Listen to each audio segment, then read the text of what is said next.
할렐루야. 오늘도 예배 승리자들이 되어진 줄로 믿습니다. 오늘 본문에 보면 이스라엘 백성들이 여리고성을 함락시키고 난 이후에 아이성 전투에서 패합니다. 그리고서는 아간이라는 사람이 여리고성에서 이제 하나님의 명령을 어기고 물품을 도둑질하는 일이 생겼어요. 소홀한 이스라엘의 마음, 아니란 생각, 또는 아간의 범죄로 인해서 이스라엘은 아이성과의 싸움은 싸움의 대결이 될 수 없는 아주 작은 성임에도 불구하고 이스라엘이 그 전쟁에서 패했어요. 그 여호수아는 하나님께 죄를 쓰고 회개합니다. 그리고서는 하나님의 응답을 받아 아간의 죄를 찾아내고 그리고 문제 해결받는 것을 볼 수가 있습니다. 그리고 이번에는 3만 명의 잘 훈련된 정예 군대를 선발해서 선봉으로 보내서 다른 부대로 하여금은 매복작전을 하게 해서 아이성을 치고서는 그 왕을 멸하고 전에 아이성 전투에서 패배한 것을 대반전을 세우는 것을 볼 수가 있습니다. 여호수아가 너무나 그 승리에 감격을 합니다. 이제 다시는 이런 패전의 실패를 거듭하지 않겠다고 결심을 하고서 가나안을 다 정벌하기까지 그 승리를 지속적으로 지켜나가기 위해서 여호수아가 에발산에 돌제단을 쌓고 하나님 앞에 제사를 드립니다. 때문에 하나님은 그 제사를 받으시고서 계속되는 축복을 이스라엘 백성들에게 안겨주는 역사가 나타났어요. 여러분, 우리가 신앙생활하다 보면 그 사소한 것 때문에 능히 이길 수도 있는 것에 우리는 넘어져서 일어나지 못하고 실패자로 전락할 때가 있어요. 그러기에 우리는 하나님의 분명한 뜻을 찾고 하나님 앞에 바로 서 있는 하나님의 주시는 은혜를 누리는 우리 삼산의 지체들이 되어지시기를 주의 이름으로 축복합니다. 그래서 오늘 이 아침의 말씀의 제목을 구원의 은혜를 누리는 교회, 구원의 은혜를 누리는 성도는 어떤 성도고 어떤 교회가 되어져 갈 것인가, 이 말씀을 들을 때 큰 은혜가 되시기 바랍니다. 첫째로는 화평의 제단을 만들어 가야 됩니다. 여호수아와 이스라엘 백성들은요, 에발산에다가 제단을 쌓고서는 하나님 앞에 감사의 제사를 드립니다. 그런데 그 제단은 철 연장으로 다듬지 아니한 제단이라고 오늘 본문 속에 소개를 하고 있어요. 여러분, 성경 보세요. 여호수아서 8장 31절에 가서 보니까는 이는 여호와의 종 모세가 이스라엘 자손에게 명령한 것과 모세의 율법책에 기록된 대로 쇠 연장으로 다듬지 아니한 새 돌로 만든 제단이라. 우리가 여호와께 번제물과 화목제물을 그 위에 드렸으며 라는 말씀이 나와요. 철 연장으로 다듬지 아니하는 하나님의 제단 축조의 명령은 화평을 상징하는 겁니다. 돌을 다듬으려면 이제 연장을 가지고 돌을 다듬으면 시끄러운 소리가 나요. 조그마한 공사를 해도요, 그 연장 기계 소리로 인해서 많은 사람들이 진정을 넣어요.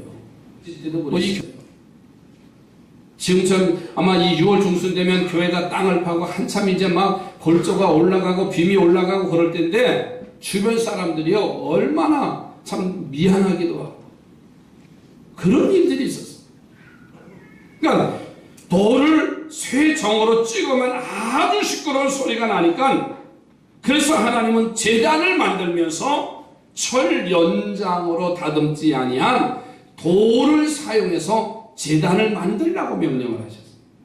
자, 왜 하나님은 철 연장으로 다듬지 않는 그 돌 가지고 제단을 만들라고 명령을 하셨는가? 이것은요, 이스라엘이 아간이라고 하는 사람으로 인해서 화평이 깨어졌어요. 아이성 전투에서 패배한 것을 깨닫게 하시려고 하는 하나님의 명령이었어요. 그러므로 이제부터는 한 사람의 이탈자도 없이 모두 화평을 이룰 때 가나안을 소유하고 누리는 복이 임할 것이라는 깊은 영적인 교훈이 이 아이성 전투의 패배에서 얻은 교훈이에요. 이 하나님의 명령은요, 돌 제단을 이룰 때만으로 끝나지 않았습니다. 나중에는요, 솔로몬 성전을 지을 때, 예루살렘의 성전을 지을 때 그 돌을 캐는 채석장에서 돌을 다 다듬어서 예루살렘으로 이 돌을 운반해서 소리가 나지 않도록, 잡음이 나지 않도록 그렇게 준비하라고 말씀을 하셨어요. 그리고 오늘 현실에 교회로 바뀐 지금도요, 그 하나님의 뜻은 여전히 변함이 없습니다. 때문에 우리는 우리 교회를 철 연장으로 다듬는 소리가 나지 않는 화평의 교회를 이루어 나가는 우리 삼산의 지체들이 되어지기를 주의 이름으로 축복합니다. 옆에 번호고 화평을 이루는 성도가 되십시다. 교회는 잡음이 나서는 안 됩니다. 사단의 역사는요, 어떻게 하든지 하나님의 교회를 싸우게 만들어요. 분쟁을 일으킵니다. 화평을 깨트리려고 한다는 사실이에요. 우리 교회가 올해 30주년인데 우리 교회가 참 화평한 교회입니다. 그런데 사단의 역사는요, 순간순간 아이성 전투처럼 사소한 곳에서 분쟁이 일어나게 하고 평화를 깨트려 버리려고 하는 그런 일들이 사단의 역사가 있다는 사실을 기억하시기 바랍니다. 옛날 속담에 이런 말이 있어요. 싸우는 집에는 얻어먹을 것이 없다는 말이 있어요. 뭐 하는 집에? 싸우는 집구석은 얻어먹을 게 없다는 속담이 있어요. 즉, 교회가 화목하지 못하면 그곳에는 말씀도 없습니다. 사랑도 없습니다. 그리스도의 희생과 같은 헌신하는 사람도 다 사라지게 되어 있어요. 그러므로 그런 교회는요, 아무리 건물이 웅장하고 수많은 사람들이 모인다 할지라도요, 그것을 예수님의 핏값으로 주고 산 교회라고 이야기할 수 없기 때문에 그래요. 작든 크든 우리의 가정도 평화를 이루시기 바랍니다. 작든 크든 우리 교회가 평화를 만들어가는 교회가 되어야 되고요. 여러분의 사업장도 마찬가지입니다. 조수아 리프만이라는 사람이 쓴 책에 마음의 평화라는 책이 있습니다. 그 책에 보면 이런 이야기가 나옵니다. 어느 사람이 젊은이에게 그대가 가장 원하는 것이 무엇냐고 묻습니다. 그랬더니 그 젊은이가 이렇게 대답합니다. 첫째로 저에게는 건강입니다. 대부분 사람들이 건강을 말합니다. 두 번째로는 사랑을 원했습니다. 세 번째는 재물을 원하고요. 네 번째는 아름다움, 다섯 번째는 재능, 여섯 번째는 권력, 일곱 번째는 명예를 원한다고 했습니다. 그의 말을 다 듣고 난 그는 이렇게 말합니다. 친구요, 마음의 평화가 없이는 이 모든 것을 즐길 수가 없다네. 돈도 필요하고 명예와 권세와 아름다움과 재물을 다 얻는다 할지라도 마음의 평화를 갖지 아니하면 그 모든 것을 누릴 수 없다. 여러분, 평화, 화평은 참으로 중요합니다. 많은 재물이 있고 건강이 있고 권력이 있다 할지라도요, 전쟁이 일어나면 그 어느 것도 누릴 수가 없습니다. 마음이 평화로우면 어느 마을에 가서도요, 축제처럼 즐길 수가 있지만 아멘이지요. 마음이 불화가 되고 불평하면은요, 아무리 풍요로운 곳에 가서 있다 할지라도요, 그 사람은 불평으로 살 수밖에 없어요. 옆에 분을 축복하십시다. 평화롭게 사시기 바랍니다. 정말입니다. 잠언서 16장에 마른 떡 하나 가지고도요, 육선이 가득하고 다투는 것보다 그 마른 떡 하나 가지고도 화평한 게 복이라고 그랬어요. 자동차왕 헨리 포드가 84세에 죽기 전까지 왕성하게 활동했는데, 그는 건강의 비법을 묻는 사람들에게 항상 이렇게 말했습니다. 적당한 운동을 해라. 적당한 음식을 먹어라. 그리고 신선한 공기를 마시고, 그리고 마음의 평화인데 그 중에 제일 중요한 것은 마음의 평화입니다. 이렇게 대답했다는 거예요. 바나우더스라는 사람은 말합니다. 세상에서 화평케 하는 일보다 더 하나님을 닮는 일은 없다 그랬어요. 하나님을 닮는 일 중에 가장 중요한 것은 평화를 만들어가는 거라고 했어요. 그래서 문제를 일으키는 만들어가는 사람이 아니라 평화를 만들어가는 우리 삼산의 지체들이 되시기 바랍니다. 어디에 있든지 그 사람이 꼭 필요한 사람. 왜 아멘이 이렇게 시원찮아요? 야, 저 사람 빼자. 그럼 얼마나 불행해.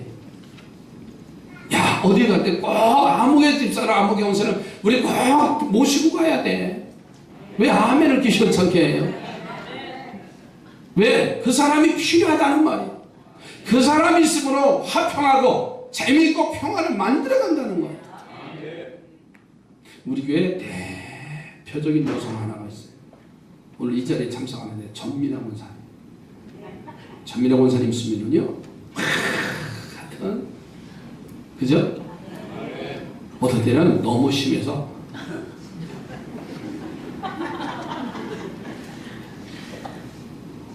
평화를 만들어 간다는 게 여러분 얼마나 행복한가요?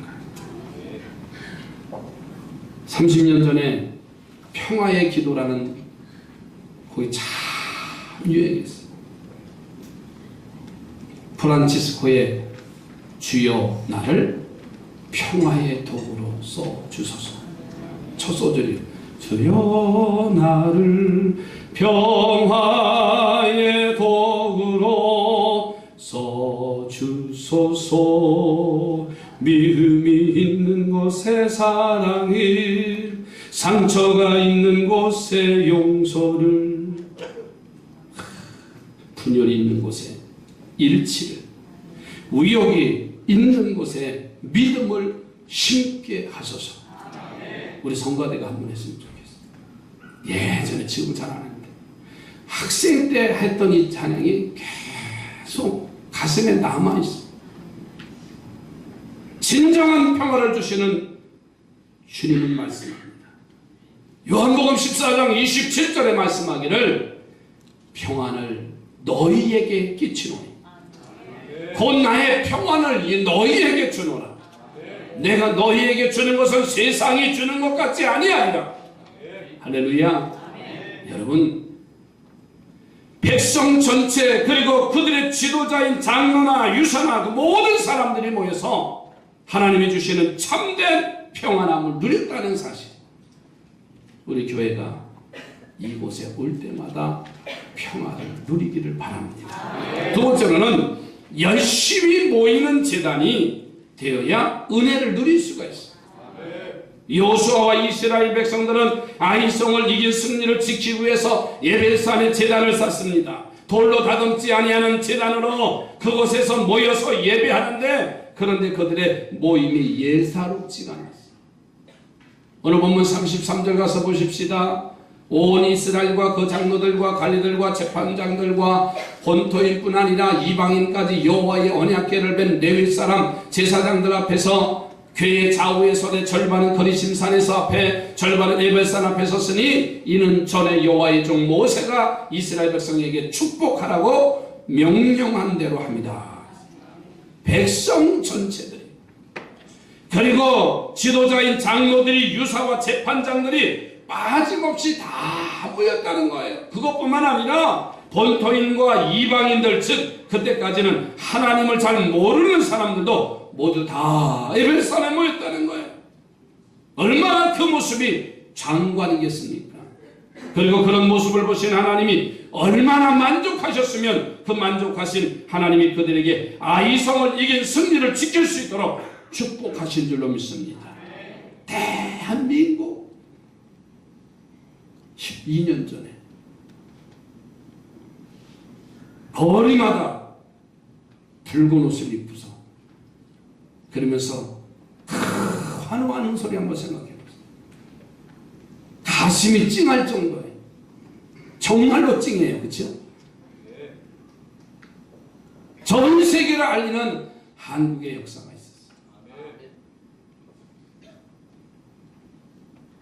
수만 명, 그때는 600만 명인가 거리를 뛰쳐나와서, 그래서 4강 이후에 아직도 우리는 헤매고 있대잖아요. 그래서 이번 수요일날, 화요일날인가요?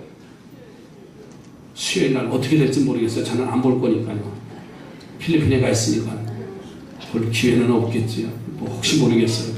선교지 안 가고 텔레비 밑에서 그거 보고 있었어요. 근데 많은 사람들이 이렇게 세월호 때문에 거리 영어는 자제했으면 좋겠다, 여러 가지로 막 지금 하나가 안 되는 거예요. 지금 하나가 안 되는 거예요. 체육관으로 들어가라, 아니면 거리로 나가라. 뉴스에 보니까는요, 별의별 의견들이 많아요. 여러분, 모인다는 거는요, 큰 역사가 나타나요. 여러분, 우리들이 가장 기억에 남고 즐거운 일은 왜 생기냐면, 남자들은 군대 생활, 아주 평생, 어제 얘기하고 오늘 또 해도 재미있는 게 군대 생활이에요. 여자들은 학창시절, 여고시절, 학창시절에 늘 얘기하는 거, 왜 그런 줄 아세요? 왜 남자들이, 저는 군대를 안 갔다 와서 잘 얘기를 안 해요. 근데 군대 갔다 온 우리 해병대 이용성 권사님은 평생 해병대 우리 엄마가 잡수잖아요. 왜 그런 줄 아세요? 왜 그 얘기가 자주 나올까요? 여러분 보십시오. 여러 사람이 함께 모인 자리이기 때문에. 2년 동안, 예전에 3년 동안 군대 생활하면서 그 내무반 생활, 집단 생활을 했기 때문에 이야기꽃이 피어나는 거고요. 학창시절에 많은 친구, 한 반에서 한 클래스에서 일어난 이야기로 영자야 말자야 순자야 하면서 지금도 보고 싶다고 하면서 이제 50대 60대 돼가면요, 가정도 팽개치고 남편도 팽개치고 밥하는 것도 팽개치고요, 친구들이 만나자면 3박 4일 유럽 아이고 그냥 가자고 하면 다 왜 그런 줄 아세요? 단 하나, 여러 사람이 모인 자리가 되었기 때문에 막 이야기거리가 되어집니다. 이스라엘 백성들이 미스바에 모였어요. 그들이 모여서 기도와 찬송을 심으니 하나님은 그들에게 성령을 주시고 폭발적인 능력을 주셨어요. 블레셋에 침공합니다. 그러나 이기는 자가 되었어요. 초대교회 마가다락방에 120문도들이 모였습니다. 그들이 모여서 기도에 전혀 힘썼습니다. 폭발적인 하나님의 능력이 나타나서 예루살렘 초대교회 역사가, 교회의 초대교회 시작이 마가의 다락방으로부터 시작되었습니다. 모였기 때문에 그렇습니다. 우리 교회를 모이는 교회로 힘쓰십시다. 옆에 보는 거 모이게 힘쓰십시다. 부서별도 팀도 마찬가지예요. 속회도 마찬가지고요. 자주 모이는 속회는 더 은혜스럽고 이야기거리가 많아요. 그런데 어쩌다가 모이는 속회는 모이는 것 자체가 부담스러워요. 자주 모여보세요. 은혜가 넘쳐요. 우리 교회가 마찬가지입니다. 교회는요, 매일 와야 돼요. 가끔씩 오면은 부담 가는데, 오늘도 내일 새벽도 지나가다도 교회도 좀 들어오고, 어떤 사람은 지나가는데 교회도 안 쳐다보고 가네. 제가 3층에서 가끔씩 봐요. 아무개 집사가 지나가네. 그러면 시선이 어디로 가나? 정육점으로 가. 적어도 좀 가다가 우리 문동열 권사님처럼 지나가시다가도 그냥 놔두고 탁 들어오면 할렐루야. 지나가다 들어오면요 얻어먹기도 잘해요. 대접받기도 잘해요. 왜? 혼자 못 먹잖아요. 여러분 왜 제가 그런 말씀을 드리냐면요, 모이는 데 힘써야 돼요. 조그만 구멍가게를 할지라도요 거기 사람이 모여있으면요 대박 나는 거잖아요. 왜? 사람이 없는 데는 음식점에 사람 들어가질 않아요. 아무리 시설을 잘 해놨도요 뭔가 사람이 바글바글해서. 그래서 요즘은 그 음식점에는 조명을 잘 해놓고요, 무대를 잘 해놓고 사람 있는 것처럼 해놔야 돼요. 그리고 없는 차까지 갖다 다 주차장에 넣어놔야 돼요. 그러면 지나가다도 야 이 집 맛있나 보다 하고 들어와요. 그러면 그 집은 되는 거예요. 우리 교회가 모이는 일에 최선을 다해야 될 줄로 믿습니다. 매일 모이기를 힘쓰셔서 날마다 승리를 이루고 지키는 우리 삼산의 성도들이 되어지기 바랍니다. 세 번째로는 말씀이 선포되는 제단이 은혜를 누릴 수가 있습니다. 이스라엘 백성들이 에벨산의 화평의 제단을 만들었습니다. 그리고 그곳에서 화목 제사를 드립니다. 몇 명 모여서 드린 제사가 아니라 온 이스라엘의 사람 지도자들과 온 백성들이 그리고 이방인들까지 그 에벨산에 모여서 하나님 앞에 예배를 드렸습니다. 그리고 하나님 앞에 드리는 순서를 마치고는 여호수아가 한 말씀이 하나님의 약속의 말씀을 읽고 선포를 했습니다. 선포되지 아니한 말씀이 하나도 없었다고 성경은 증거하고 있습니다. 여러분 승리를 지킬 수 있는 힘은요 하나님 말씀으로만이 가능합니다. 왜냐하면 하나님의 말씀은 우리들의 생명의 양식이 되기 때문에 그래요. 여러분 우리가 건강하려면 음식을 잘 섭취해야 됩니다. 밥 먹지 않으면요 건강을 유지시킬 수가 없어요. 아무리 건강하다가도요 일주일만 잡수지 못해보세요. 조금 지나면 기력이 다 세지고요 물도 넘어가지 않습니다. 어쨌든 내 입속에서 넘어가서 소화가 시키면은요 그분은 잠수하세요. 조금씩이라도 더. 근데 건강을 잃는 방법은 이게 소화가 안 되는 거예요. 그러다 보면 몸이 쇠약해지는 것과 마찬가지입니다. 우리의 영적인 삶도 양식을 먹어야 되는데 그 양식이 바로 하나님의 말씀이에요. 그래서 여호수아는 이스라엘 백성들이 아이성을 쳐서 이제 승리를 누릴 수 있도록 하나님의 말씀을 선포하는 거예요. 왜? 하나님의 말씀을 어겨서 이길 수밖에 없는 아이성에 그 전투에서 패배하고 말았어요. 얼마나 수치스럽습니까? 얼마나 분합니까? 이길 수밖에 없는 일인데 졌다고 하는 자세. 그것은 말씀을 붙잡지 않았기 때문에 쓰러질 수밖에 없는 거예요. 사랑하는 성도들이여 말씀을 붙잡으시기 바랍니다. 하나님의 말씀은 살아있습니다. 그래서 우리의 영혼을 역동적으로 살 수 있도록 축복하시는 겁니다. 그것뿐만 아니지요. 우리의 마음과 생각과 뜻까지 바로잡아 주시는 힘이 있어서 우리가 아무리 어려움을 당해도 그것을 이길 수 있는 힘이 되는 줄로 믿습니다. 그래서 히브리서 4장 12절에 말씀합니다. 하나님의 말씀은 살아있다고 했어요. 운동력이 있다고 했어요. 여러분 우리 삶 속에 나를 존재시킬 수 있는 것은요 다른 거 없습니다. 말씀이 내 안에 살아있어요. 미국의 성서 고고학자 찰스 셔 교수가 계셨는데 대부분의 생애를 팔레스타인에서 고고학 답사를 하고 연구를 하는데 일생을 바친 분이에요. 그는 선교사로서 고고학자로서 일을 하다가 고향인 미국으로 돌아서 신학교에서 강의를 합니다. 그분을 좋아하지 않는 학생은 없었다고 합니다. 그분의 고고한 인격 앞에서 압도당하지 않는 사람이 없을 정도로 합니다. 그런데 이분이 교통사고를 당해서 병원에 입원을 했어요. 그런데 학장님이 그 병원에 가서 환자를 방문하고는 돌아와서 비관적인 이야기를 합니다. 소생할 가능성이 도저히 없다는 거예요.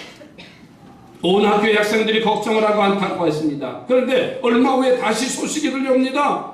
그것은 소생할 가능성이 조금은 있어 보이는데, 그러나 소생을 해도 살아나도 그 정신이 정상으로 돌아올 수는 없다는 거예요. 얼마나 안타깝습니까? 머리를 다쳐서 혼수 상태 속에 아직 있는데 그 무의식 상태 속에서 무엇인가 자꾸 중얼거리면서 헛소리를 한다는 것이 그의 정신이 돌아올 수 없다는 이유였다는 거예요. 태어나진 않았는데 입에서 뭐라고 자꾸만 중얼거리를 이더라는 거예요. 그리고 며칠 후에 학장님이 다시 중환자실에 가서 이 셔 박사를 보고 와서는 학교 예배 시간에 아주 깜짝 놀랄 만한 보고를 했습니다. 셔 박사는 절대로 정신 이상이 되지 않을 것이라고, 건강이 회복될 것을 확신할 수 있다는 말씀을 학생들에게 말합니다. 그 이유는 중환자실에 들어가니까 여전히 뭐라고 중얼중얼거리더라는 거예요. 그래서 귀를 대고 그 중얼거림을 자세히 들어보니까 놀랍게도 이 셔 박사가 시편 1편의 말씀을 묵상을 외우고 있더래요.